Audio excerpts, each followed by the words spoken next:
Hi there and welcome back. That guy is LP and today we're taking a look at this used Mazda Demio, also known as the Mazda 2 in other markets. I'll take you around the car, tell you its strengths and weaknesses, and what sets it apart from its competitors. So buckle up and let's get into it. Massive thank you to KDJ Imports for giving me this car today. They are located opposite Prestige Plaza. Ask for Mwalimu and you'll be sorted.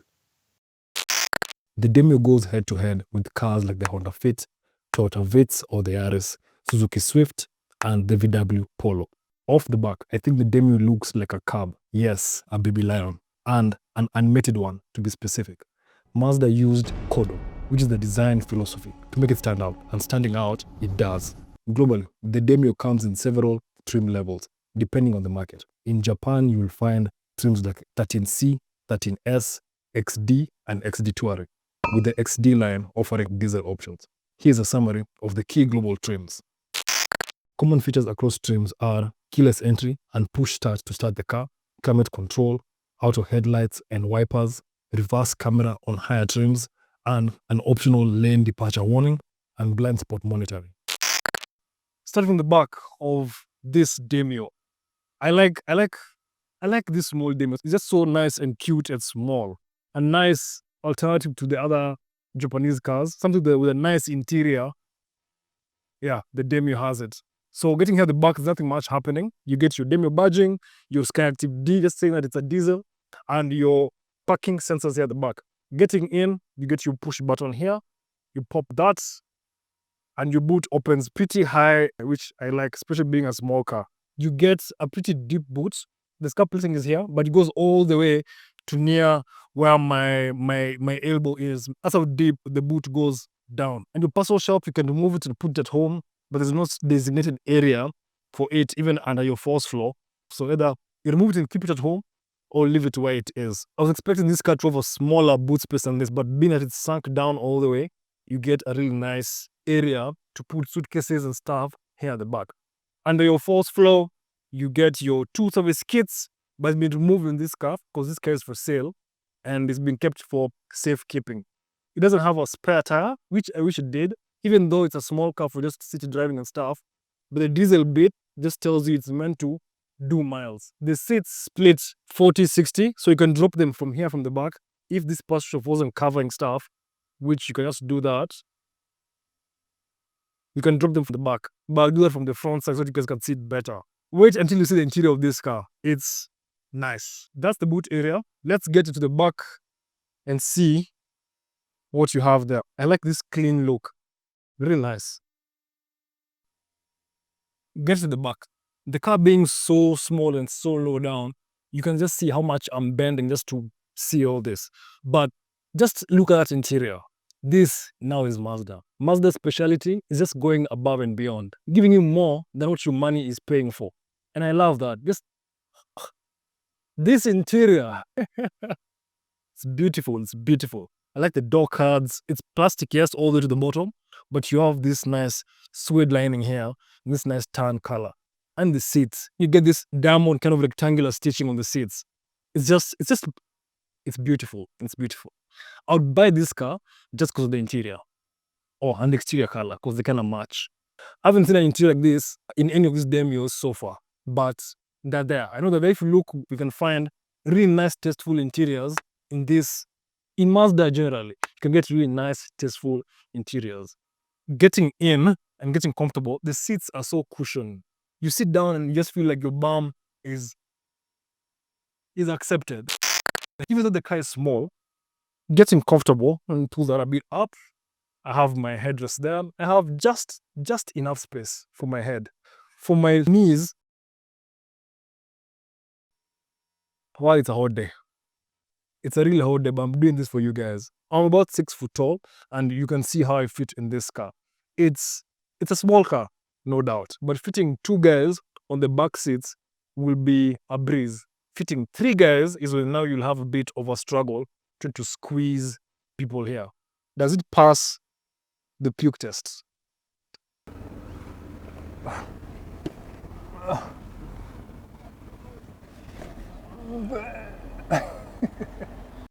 It doesn't. You find the door is pretty high. It comes all the way to my shoulder. So try to put your head through this to, yeah, it's gonna be messy. It's gonna be messy. I wouldn't want to clean this car after somebody has messed up your nice interior. So if you're buying this specific car with this nice interior, don't push it as an Uber. Just keep it for yourself. The seats split in a 60-40 manner, as I said. You push a button here on the side, then you pull the seat down. Then you can have longer items here at the back. I bet you can fit a small fridge here and still carry one passenger on this side, or have longer items pass through from the back to the front. For storage, there's not much storage here in this car. You get one backseat pocket on the back seat of the passenger seat. On the driver back seat, there's nothing. On my door cards, there's nothing. There's just a small space to maybe put coins and such small stuff. You have this center bit here. It's small, and maybe you can put like my bottle, but if not, remove the divider and have one bottle there. And again, it doesn't fit so well in that space. Center seats, I shouldn't even be doing this because you shouldn't have 3 gears here at the back. They'll squeeze terribly, especially adults. It's comfortable. There's enough padding for my bum. On my back, there's enough padding too. So if you have petite friends, or you can put kids here at the back comfortably and they won't complain much. So yeah, it's a nice space to be in. That's the back seat. Let's get to the front seat and see what you have there.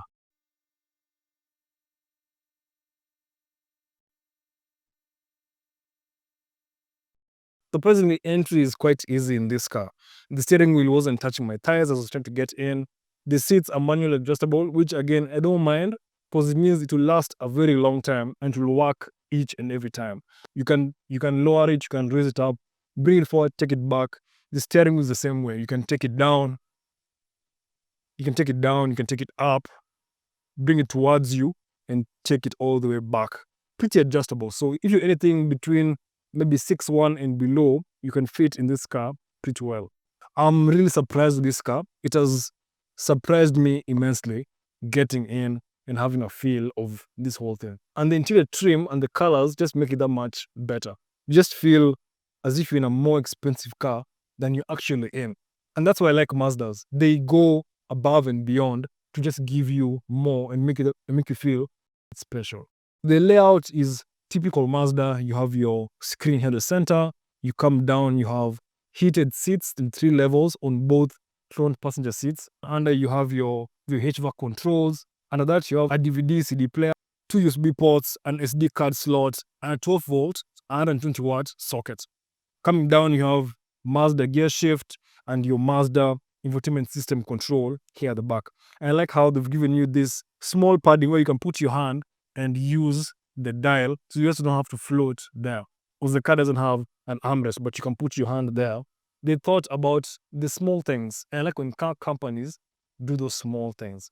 At the center here, you have padding for your knees on both sides, and it's nice and soft, and it's stitched in this orange kind of like stitching. I wish they brought this here on the center so you would have that stitching there and the same stitching here on your ratchet handbrake just to give it that sense of matching. But you can do this aftermarket. The steering wheel is typical Mazda again. You get this from other Mazdas. Everything is laid out nicely. I like the layout of how it angles down, and you have this chrome plated plastic here at the center. The dash, you get your tachometer at the center with 2 small digital screens on both outer sides that don't give you much information, but again, what more do you need to know other than seeing your lights if your car has an issue and seeing how much your car is revving in this small engine. You have a heads-up display, which this era of Mazdas who are doing this heads-up display that rises and lowers every time you start the car or stop the car. For storage here at the front, you have door bins where this actually fits my big bottle and it fits snugly and stays there. I like that. You don't have any storage here at the center. You don't have 2 cup holders here and your glove box that's actually a good size to store whatever you store here. And it's not wrapped in felt, so things will definitely make noises in there if you're going on off-road or such stuff. I generally like the layout of this car. And I bet that many people in much more expensive cars, they don't experience this kind of premium feeling in their cars. So yeah, this is amazing. This is amazing. And the system, Mazdas usually do really nice sound systems, and this one is nothing less of that. That's the front seat. Let me open the bonnet and let's see what we have there.